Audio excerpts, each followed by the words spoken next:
The station was alive with noise, lights, and hundreds of beings rushing toward their gates. Human traveler Daniel stood near the ticket counter with his small bag slung over one shoulder. His face showed weariness from the long trip across sectors. He was ready to leave, to sit quietly on the shuttle and let the engines carry him far away. His plan was simple: board, rest, and forget about this crowded world. As he waited, he felt eyes on him. Turning slightly, he noticed two alien women standing nearby. Their skin carried a faint silver glow under the station lights, and their robes were old and torn at the edges. One of them held a child, wrapped tightly in a thin cloth. The child's eyes were large, filled with fear and hunger. They stood out against the polished walls of the terminal like shadows against glass. The women whispered to each other in their tongue, then slowly walked toward him. Daniel looked away, pretending to check his boarding slip, but the sound of small footsteps stopped in front of him.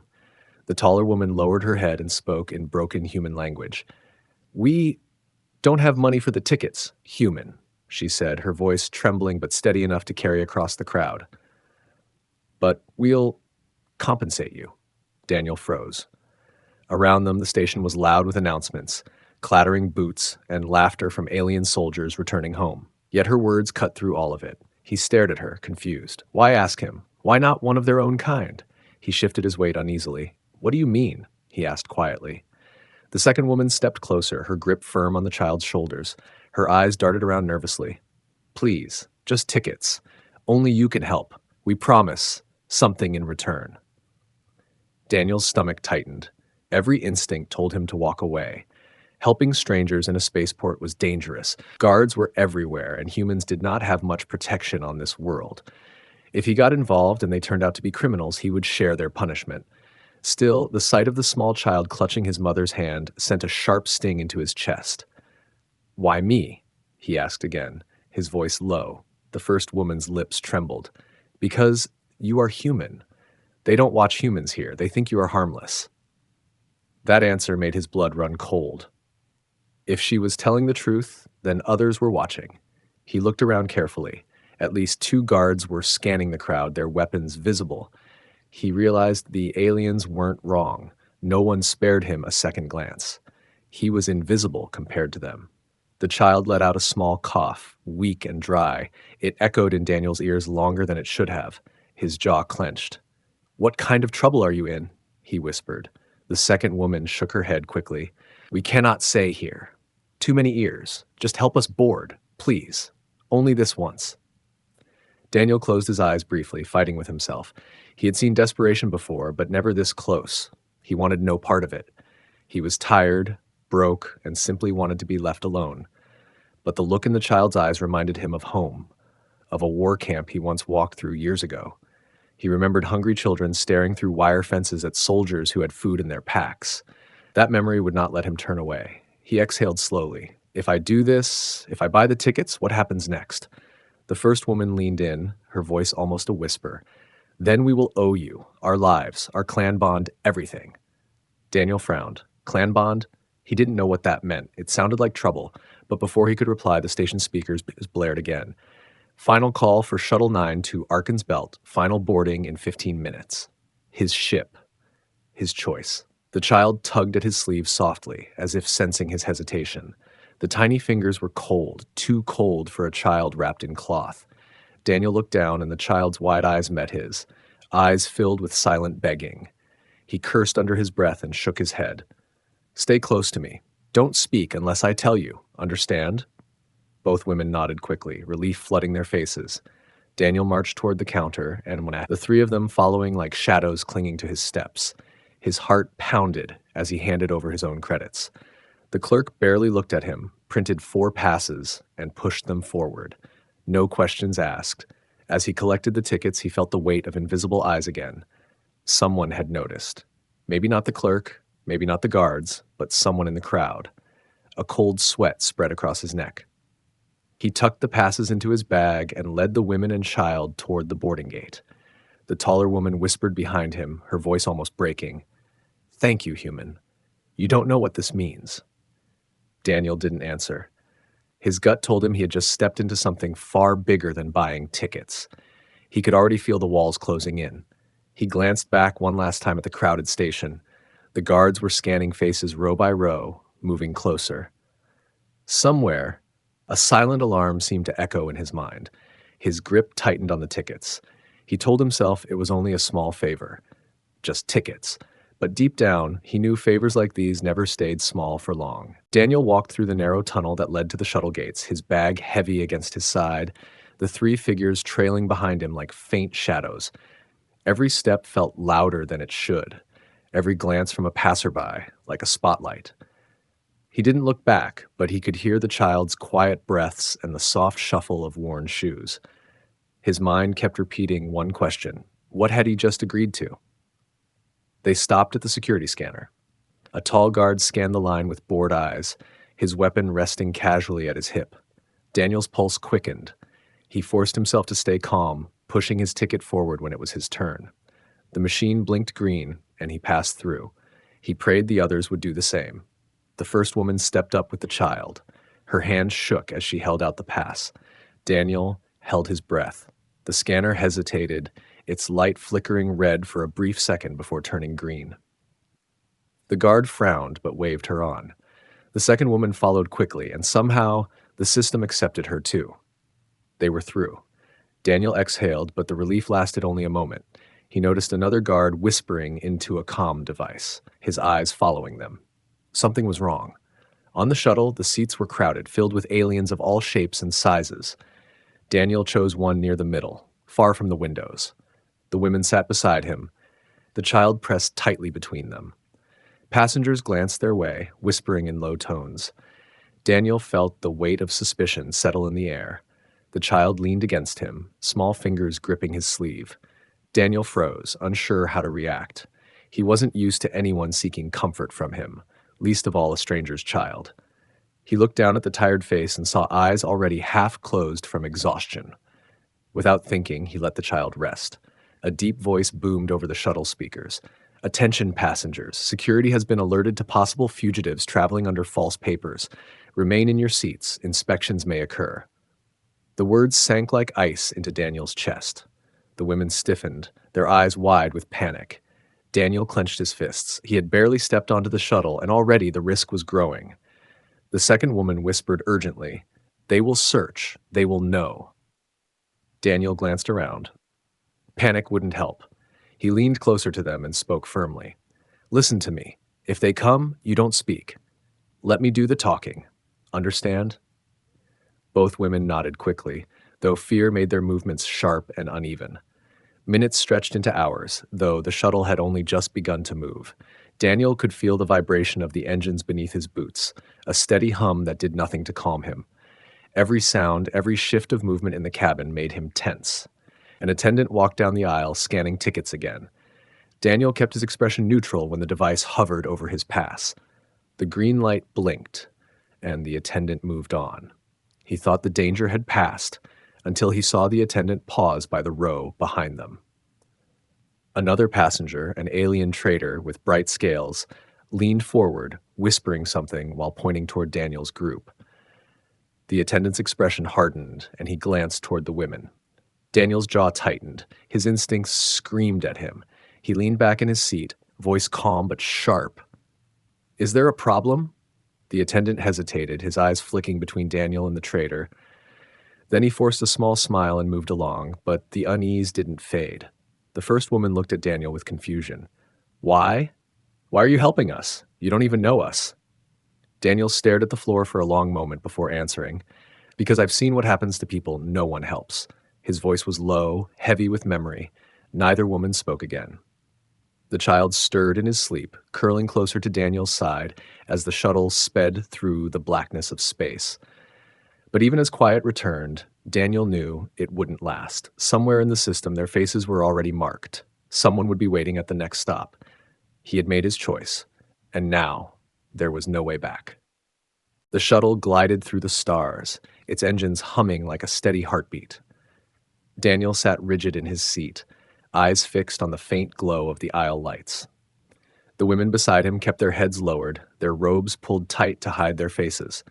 The child slept with his small hand still gripping Daniel's sleeve, as if he feared letting go meant being lost forever.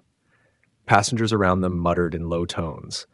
Some cast quick glances their way, others pretended not to notice. The silence carried suspicion. Daniel could feel it pressing in on them, thicker than the recycled air. He knew it was only a matter of time before someone spoke too loudly or pointed a finger. A crackle came from the overhead speakers.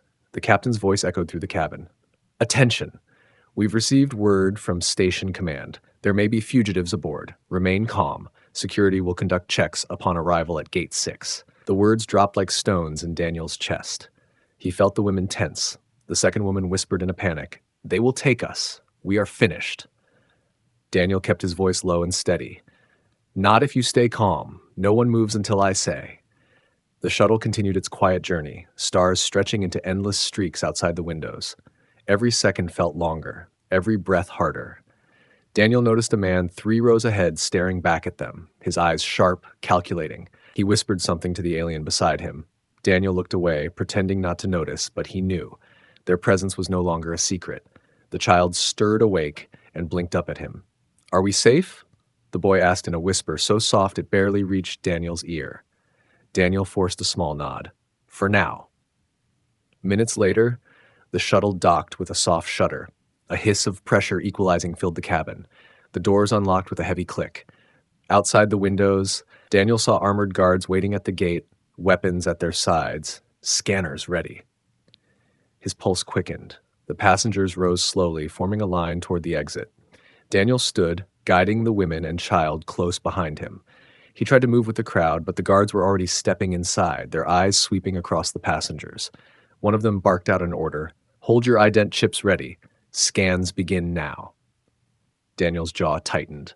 He felt the women trembling behind him. He leaned closer, speaking through his teeth. "Follow me. Keep quiet." As the line advanced, a guard scanned faces one by one. The device beeped green for most, then red for a tall insectoid who was pulled aside instantly. Daniel's heart pounded. When the guard reached him, Daniel held his ticket steady, forcing his face into a calm mask. The scanner beeped green, and the guard waved him forward without hesitation. The first woman stepped up next, clutching the child. The scanner paused. A low tone buzzed, not red but not green either. The guard's eyes narrowed. He leaned forward, studying her face. Daniel acted before thought could catch him. He stepped in front of the guard, frowning with impatience. "Officer, is there a problem?" "That's my wife. She doesn't speak your language well. The machine probably didn't read right." The guard scowled suspicious, but Daniel pressed on, his voice sharp and irritated. "You think I'd risk my travel papers over this? Check again. Or are your machines broken?" The guard hesitated, glaring at him. Then, with a grunt, he scanned again. This time, the device flashed green. The guard waved them on, though his eyes lingered on Daniel longer than before. They passed through, step by step, until the shuttle doors closed behind them. Daniel's shoulders sagged with relief, but only for a moment. His instincts screamed that this wasn't the end. Someone had already marked his face, memorized his voice. The women looked at him with wide, startled eyes. The second one whispered, "Why did you speak for us? Why risk so much?" Daniel didn't answer right away. He led them deeper into the station's corridors, away from the guards, away from the open stairs. Finally, he muttered, "Because once you step in, there's no halfway. Either you see it through, or you watch people dragged away while you stand and do nothing." The child clung tighter to his sleeve, and somewhere behind them, the faint echo of boots against metal floors reminded Daniel that they were far from safe. Someone was already following. The sound of boots striking metal grew sharper behind them. Daniel's steps quickened, his bag pressed close to his side. The corridor ahead split into 2 paths, one leading to the public docking bays, the other to a dimly lit maintenance tunnel marked with a warning sign. He didn't hesitate. He guided the women and child toward the tunnel. The taller woman whispered urgently, "That way is restricted. We could be caught." Daniel shot her a hard look. Better caught breaking rules than caught as fugitives. They slipped inside. The tunnel smelled of oil and old machinery. Lights flickered overhead, and the echo of their footsteps carried too far. Daniel slowed, listening. The guards hadn't followed into the tunnel, but the sense of being hunted clung to him like static in the air. He pushed them forward until the hum of engines grew louder. Through a grated window, they could see the checkpoint ahead. Armed guards were scanning passengers leaving the docking ring. Every traveler stopped, every face inspected. Daniel's stomach dropped. There was no chance of slipping through unnoticed this time. The second woman's voice shook. "We cannot pass them. They will see us. They will take the child." Daniel studied the guards. 4 of them, armed and alert with scanners linked to the central registry. His jaw tightened. He had no plan, but waiting meant being trapped. He scanned the area and noticed a group of miners at the far end, laughing loudly as they carried heavy crates. The guards barely looked at them, too focused on their cargo tags. Daniel's mind worked fast. He turned to the women. "Stay close to me. Don't speak. Don't look afraid. We're workers hauling supplies. If they ask questions, I answer. You understand?" The taller woman swallowed hard and nodded. The child's eyes were wide, his small hand gripping Daniel's tightly. They moved toward the miners, slipping into their group just as they reached the checkpoint. Daniel bent slightly, his shoulders hunched like he carried weight. The guards scanned the miners quickly, not interested in their tired faces. Then the scanner swept to Daniel. The device beeped green, but the guard's eyes narrowed. "Human, you're not listed with this crew. Who are they to you?" His gaze flicked toward the women, who stiffened under the scrutiny. Daniel's heart pounded, but his voice came steady, sharp. "They're my contracted family, off-world workers. My responsibility. Do you want to delay the shipment and explain it to command? Or let us through and keep the line moving?" The guard frowned, uncertain. For a tense moment, Daniel felt the weight of every eye on him. Then another officer waved impatiently. "Move them along. We don't have time." The guards stepped aside, and Daniel guided the women and child through, every muscle in his body screaming with tension. Once clear, the women looked at him with shock. The taller one whispered, "You lied for us. You challenged a guard. You could have been killed." Daniel's voice was flat. "I told you before. Once you're in it, you see it through." But as they walked deeper into the station, he noticed a detail that froze him inside. One of the guards had recorded his face, his ID flashing across a handheld screen. Daniel realized with dread that he wasn't just helping fugitives anymore. He was one. The child tugged on his arm and whispered, "Are we safe now?" Daniel didn't answer. He only tightened his grip on the boy's hand, his eyes scanning every shadow. In his gut, he knew the real chase hadn't even begun. They found shelter in a cargo bay where the hum of engines drowned out most other sounds. Daniel kept watch near the door, his eyes scanning the shadows for any sign of movement. The women sat against a wall, the child curled in their arms. For a moment there was only silence, broken by the low thrum of machinery. Then the taller woman spoke, her voice low and steady. "You risked everything for us. You should know what we meant when we promised compensation." Daniel turned to her, suspicion in his eyes. "I didn't do this for payment." The second woman shook her head. "It is not payment. It is bond. In our clan, when one saves our lives, we owe more than thanks. We owe loyalty, service, even bloodline." Daniel frowned, not understanding. "You're saying I own you? That's not how this works." The taller woman shook her head quickly. "No, not ownership. Binding. Protection in return for protection. Our law says your fate is tied with ours now." Daniel let out a bitter laugh. "Great. Just what I needed. More chains." The child shifted in his sleep, murmuring a word Daniel didn't recognize, soft and fragile. The taller woman brushed his hair back. Her eyes glistened as she whispered, "He calls you father." Daniel's chest tightened. He turned away, unwilling to let them see the conflict in his face. He hadn't asked for this. He didn't want it. Yet something in him couldn't ignore the weight of that small voice. Before he could answer, the cargo bay door rattled. Someone was outside. Daniel signaled for silence. The women pressed the child close as footsteps echoed on the metal deck. Shadows moved past the crack under the door. He reached for the small blade hidden in his bag, his jaw tight. The footsteps faded, but the tension remained. Daniel turned back to them. "Who's after you? Tell me the truth this time." The second woman lowered her gaze. "Hunters. Our own blood. They sold us for power, but we escaped. Now they want us back alive, alive for worse things than death." Daniel felt a cold anger spark inside him. He'd seen people hunted before, not because they were dangerous, but because they were weak. He hated it then, and he hated it now. The taller woman leaned closer, her voice urgent. "They will never stop, unless Unless you claim the bond fully, then even they cannot touch us. Law forbids it. Daniel stared at her, his jaw set. And if I don't? Her eyes flickered with fear. Then we remain prey, and you will be marked as nothing but a tool who helped us. He looked away, his mind heavy. He had wanted a quiet passage, nothing more. Instead, he had walked into chains of another kind, chains of honor, law, and promises he never agreed to. The child stirred again, reaching blindly for Daniel's sleeve, and his small fingers found it in the dark. Daniel didn't pull away. For the first time, he realized that no matter what choice he made, the bond had already begun. The cargo bay lights flickered as the ship drifted into the next sector. Daniel had barely closed his eyes when the first explosion shook the walls. Alarms blared, red lights strobing against the steel surfaces. The child woke with a cry, and the women clutched him tightly, fear written across their faces. Daniel was already on his feet, blade in hand. He moved to the door, peering out into the corridor. Smoke and sparks filled the air. Voices shouted in alien tongues. He saw figures in dark armor forcing their way through the docking bay. Bounty hunters, one of the women gasped. They found us.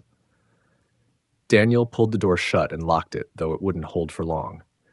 Stay behind me, he ordered. His voice was calm, but his chest burned with adrenaline. The hunters moved fast. The door shook under a heavy impact, then another. Daniel braced himself.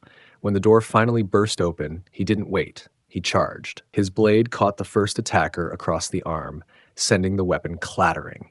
He slammed the man into the wall, rage giving him strength. Blaster fire lit the corridor, scorching metal. Daniel dove for cover, dragging one of the hunters down with him. He wrestled the weapon free and fired blindly, forcing the rest to scatter. The sound was deafening in the tight hall. The women shielded the child, eyes wide with shock at the human's ferocity. They had expected fear, hesitation, but Daniel fought like a cornered animal, every strike desperate yet precise. He bled from a burn along his shoulder, but he didn't stop. In the chaos, the taller woman screamed something, her voice cutting through the noise. Daniel didn't understand the words, but he saw the guilt in her eyes. Her voice cracked as she confessed. It was my clan. I told them where to find us. I thought they would spare the child if I gave you up. The words slammed into him harder than any blow. For a moment, anger blinded him. But then he saw her trembling, the way she threw herself in front of the child, even as the hunters pushed closer. Whatever she had done, she was no longer on their side. Daniel's decision was instant. He shoved her down out of the line of fire and fired the stolen blaster until the last of the hunters retreated. Smoke filled the air, bodies littering the corridor. His chest heaved, sweat and blood mixing on his skin. Silence followed, broken only by the hiss of failing systems. The women stared at him in disbelief. The one who had betrayed them knelt, shame heavy in her eyes. You should have let me die. I don't deserve your protection. Daniel lowered the weapon, his voice hoarse. Maybe not, but the boy does. And as long as he needs you, you'll live. The child clung to Daniel's leg, unshaken by blood or fire, only afraid of being left alone. Daniel placed a hand on the boy's head, his jaw tightening. He had thought he was just a traveler passing through. Now he realized he was something else entirely, shield, weapon, and the last wall between this small family and the galaxy that wanted them destroyed. The corridor smelled of smoke and burned metal, but the ship still held together. Daniel leaned against the wall, his arm bleeding through his shirt. The women gathered near him, their faces pale, the child clinging silently to his side. Outside the viewport, the endless stars stretched on, cold and unbothered by the chaos inside. The taller woman finally spoke, her voice breaking. You saved us, even after I betrayed you. Our law says you are more than protector now. You are bonded. No hunter, no clan, no ruler can touch us without facing you. Daniel looked at her, his eyes tired but steady. I didn't fight for your laws. I fought because you were being hunted, and the boy deserves better than living in fear. The second woman shook her head, tears shining in her eyes. You don't understand. What you did, what you risked, it cannot be undone. By blood and by witness, we belong to you now. Daniel almost laughed, but the weight of her words silenced him. He wanted to say he didn't need anyone to belong to him. But the boy's small hand tugged at his sleeve, and when Daniel glanced down, the child whispered one word in a trembling voice. Father. Something in Daniel's chest cracked. He had carried that weight alone for years, wandering station to station with no ties. Now, in the middle of blood and smoke, a stranger's child had given him a name he thought he'd never hear again. The ship's alarm finally died, replaced by the hum of engines stabilizing. Daniel pushed himself to his feet. Then listen carefully. If I'm bound to you, it goes both ways. You stay close, you don't run, and you don't lie to me again. We survive together, or not at all. Both women bowed their heads, their voices trembling as they answered in unison. We swear. Daniel nodded, his jaw set. He holstered the stolen blaster and looked down the corridor, where faint echoes of boots still carried through the metal. The hunters would come again, and the next fight would be worse. But he no longer thought of himself as a lone traveler. He was something different now, guardian, outlaw, and family to those who had no one. Word would spread, it always did. The story of a human who bought tickets for strangers and walked into fire for them. A human who turned debt into bond and bond into defiance. The child pressed against his side, whispering softly, "Are we safe, Father?" Daniel rested his hand on the boy's shoulder, his eyes fixed on the dark stretch of stars ahead. "Not yet," he said, voice firm and steady, "but we will be."